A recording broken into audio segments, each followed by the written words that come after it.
Today I am going to explain about the application of finite element methods and what are the advantages and disadvantages and what are the software packages used for the finite element analysis.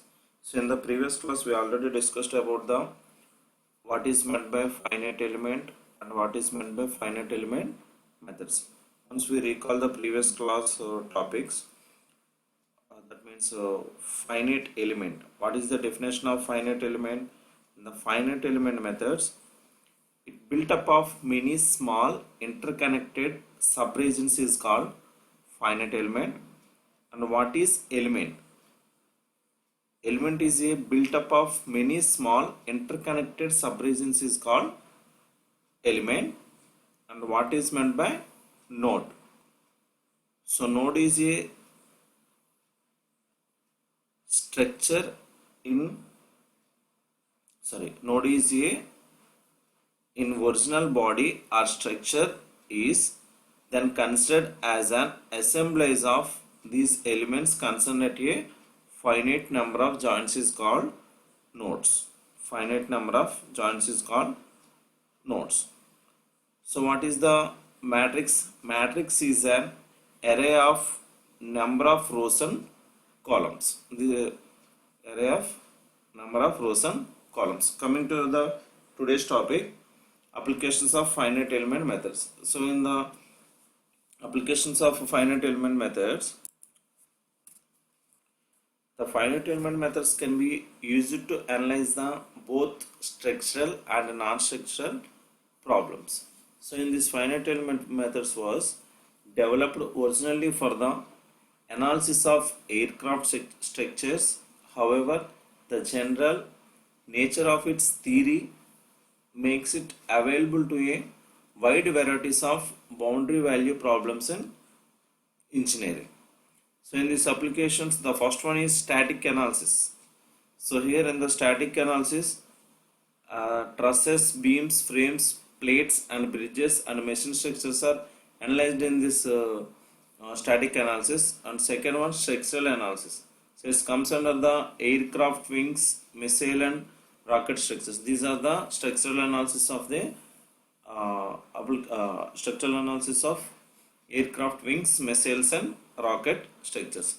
So in the application part, these are the static analysis and structural analysis and natural frequencies and stability analysis and steady state temperature distribution and stress analysis. So in the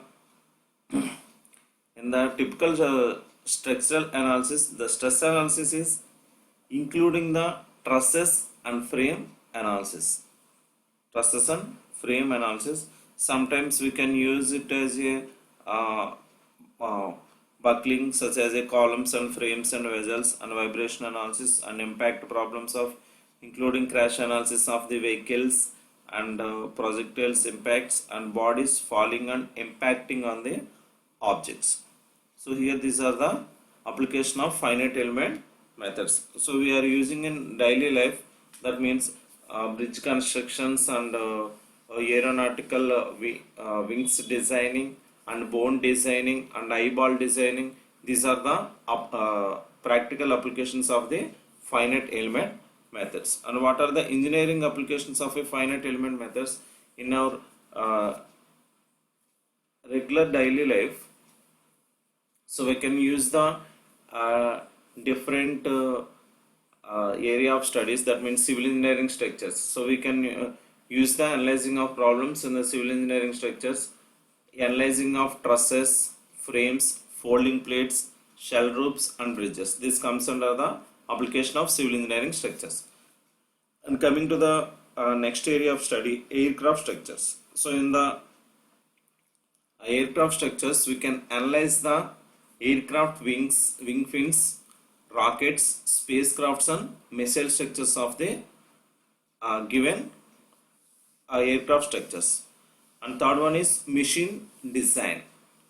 So in the machine design, we can analyze the stress analysis of pressure vessels, pistons and composite metal bodies and gears, and everything will be analyzed in this machine designing part. So in the heat conduction, So this is the area of study means heat conduction, the temperature distribution in solid and fluids. Temperature distribution in solid and fluids.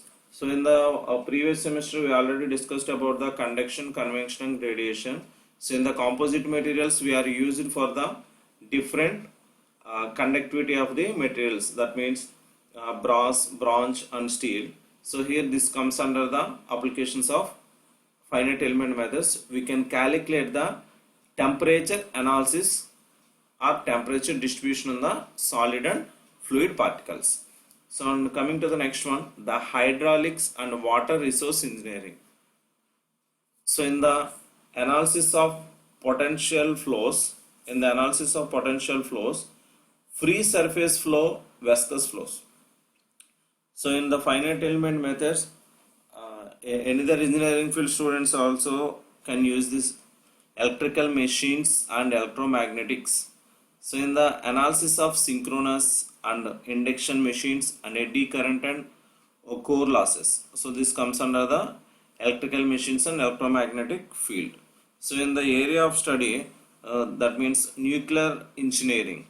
So this analysis of nuclear pressure vessels and containment of the structures. So in the finite element methods, the biomedical students or biomedical engineering department is also taking this finite element methods and stress analysis of eyeballs, bones and teeth mechanism of heart valves. These are the engineering applications. So in case of any 4 marks question is given in the end examination question papers, we have to write the what are the engineering applications of finite element method. So in the area of studies, civil engineering, aircraft structures and machine designs and heat conduction and hydraulic and water resource engineering, electrical machines and electromagnetics and nuclear engineering and biomedical engineering. These are the engineering applications of the finite element methods. And coming to the next topic, what are the advantages of finite element methods? So in the first one, the model the complex shape bodies quite easily. So handle several load conditions without difficulty. And third one, handle different kinds of boundary conditions. So now we can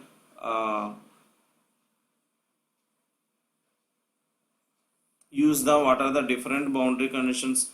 We can calculate the finite element analysis. And fourth one, model bodies composed of several different materials. And fifth one is discretize the bodies with combination of different elements because the element equation can be evaluated individually.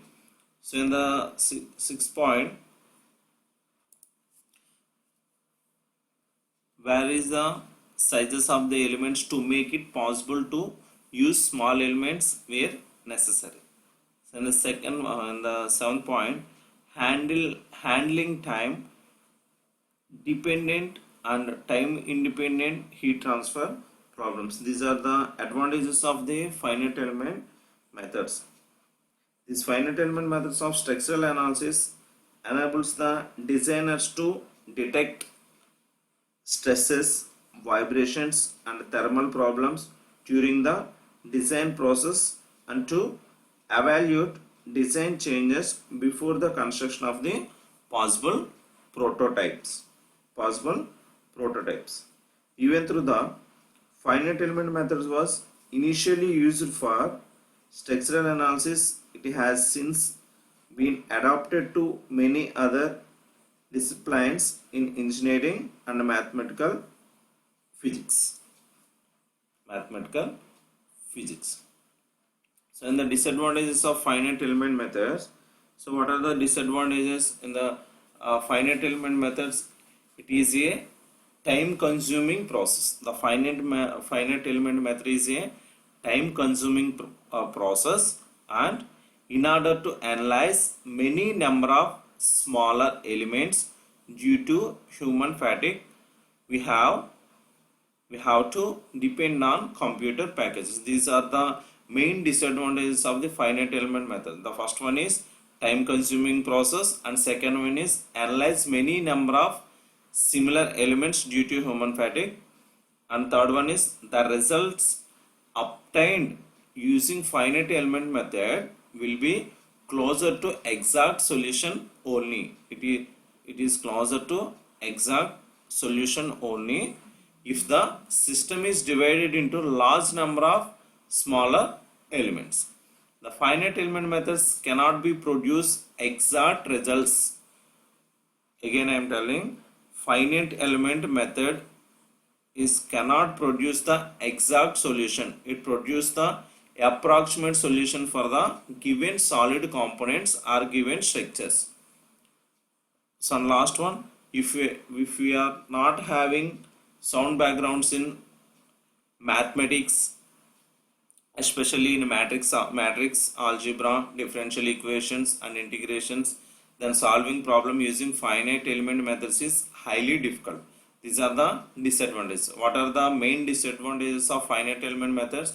The first one is time consuming process, and second one is analyze the many number of small elements due to human fatigue, and third one is the system is divided into large number of smaller elements, and fourth one is the finite element method cannot produce exact solution. It can produce only approximate solution, and fifth one is we don't have any minimum knowledge of mathematics, matrix, algebra and differential and integrations, then solve problem using finite element is highly difficult. These five are the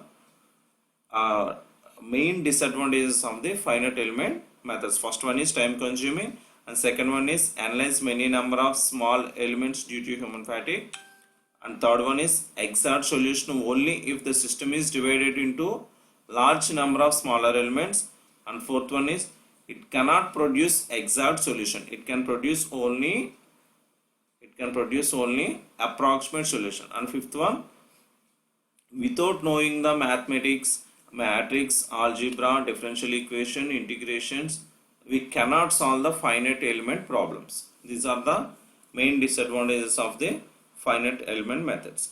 So in the next topic, the finite element analysis softwares.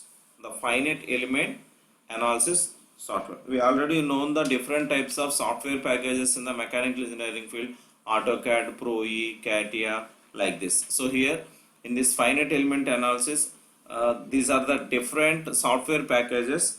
That means first one is ANSYS, and second one is Algar, and the third one is IDEAS, and Dyna, NISA, Abacus, Nostran, ASCA, Cosmos, Arena, PAFAC, SAP, PassFEM, FEMID, and MATLAB. So in this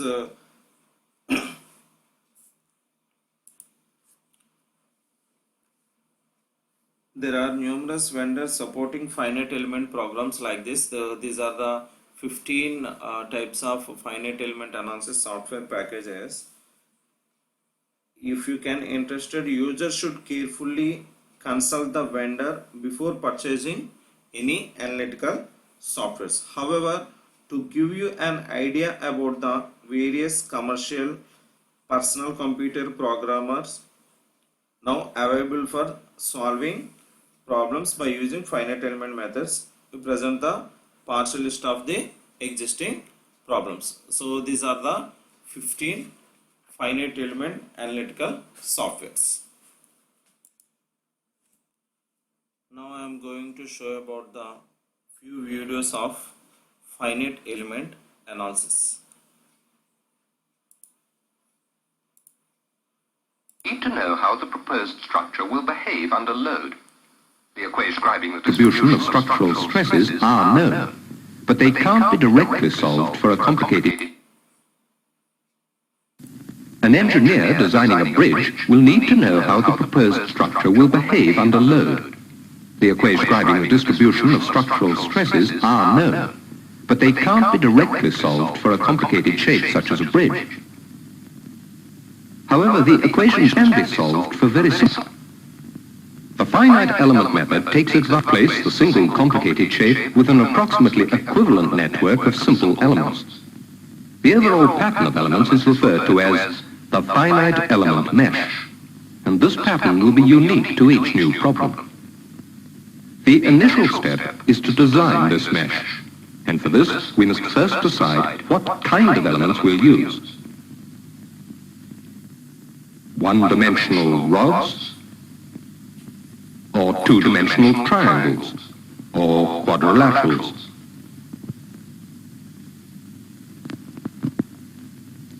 Or three-dimensional blocks, or a combination of different kinds of elements.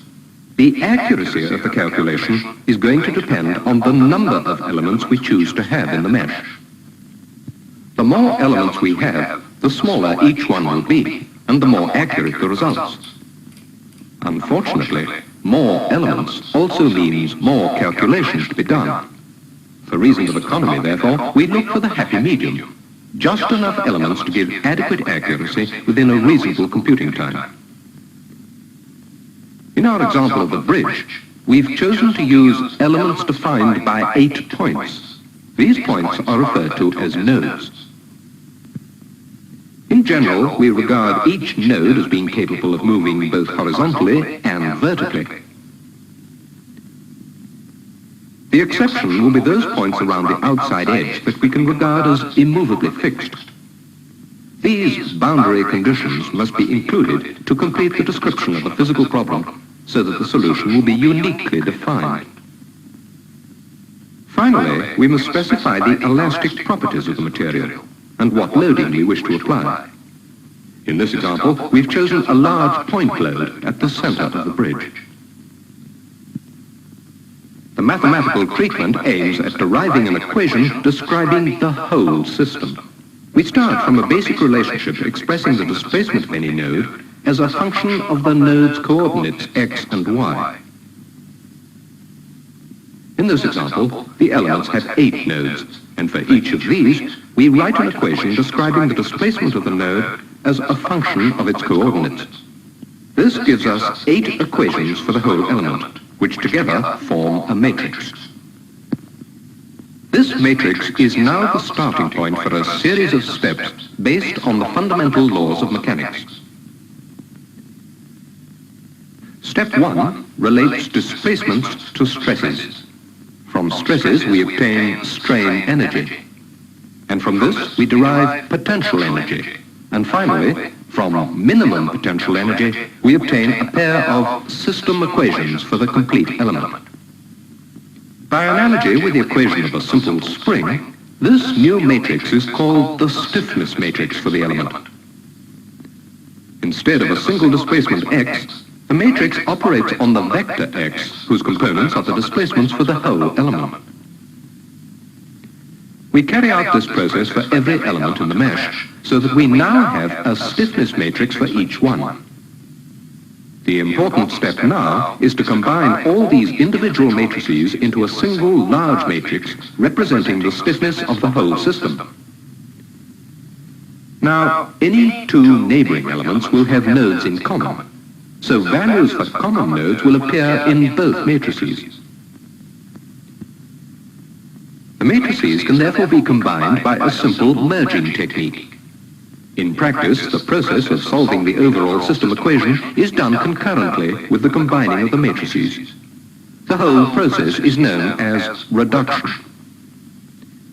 We now use a standard procedure to eliminate part of the matrix. The rows of the matrix represent a set of simultaneous equations. We solve the first equation and substitute the solution in the remaining ones, repeating until finally we're ready to add on the matrix for the next element. Eventually, when the last matrix has been added, we're left with the solution for a single node. We can now use this result rather like a key, working backwards through all the equations of the system until at last the displacement of every node is obtained. From these results, we can quickly calculate the corresponding stresses. In this example, we're showing the stresses as a contour diagram, with the areas of greatest compression shown in red and greatest tension in dark blue. The process we've been watching requires vast numbers of individual calculations to be done, and for this reason can only be done on the computer. Furthermore, the calculations usually involve such large matrices that a powerful computer with a large core store is needed. A great advantage of the computer, however, is that now we've completed the calculation for a load at one point, it's a very simple matter to repeat the whole thing with the load moved to another point. If we keep repeating the process with a sequence of different points, we can eventually build up a continuous animated sequence showing the behavior of the bridge as the load moves across it. This particular sequence was calculated using the PAFEC Finite Elements computer program developed in the Mechanical Engineering Department at Nottingham University, and was then drawn onto film using the Antics graphic animation program at the Atlas Computer Laboratory. Many other users of the Atlas Laboratory have also been working on applications of the finite element method. The Civil Engineering Department at Southampton University is developing a computer program to study the behavior of fluids in motion. When fully developed, this program could find important practical applications in the design of offshore structures such as North Sea oil rigs. In this example, we're simulating a channel containing a rectangular block obstruction. The finite element mesh is based on triangular elements. We introduce a steady flow of liquid into the channel. The speed of flow, the viscosity of the liquid, and the dimensions of the channel are all specified. The upper diagram shows the path of the fluid, the distribution of free streamlines. The lower diagram shows what are called stationary streamlines. It contains the same information as the upper diagram, except that the uniform velocity of unobstructed steady flow has been subtracted in such a way as to exaggerate and clarify the small variations we wish to study.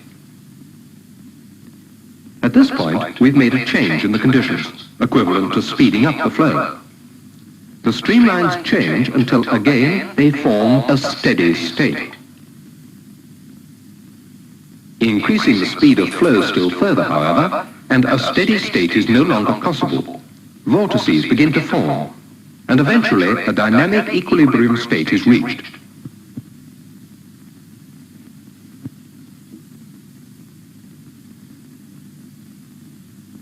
Finally, one more example, also from Southampton. This program is designed to study the dispersion of pollutants deposited in tidal waters. The finite element mesh here corresponds to the eastern Solent extending to Portsmouth, and the thickness of the elements corresponds to the depth of the water. We also include the rise and fall of the tide and insert a specified outfall of pollutants. The computer program then shows us clearly whether the pollutants will be carried straight out to sea or whether tidal effects will cause dangerous concentrations to build up near the beaches. Once again, from this example we could now continue.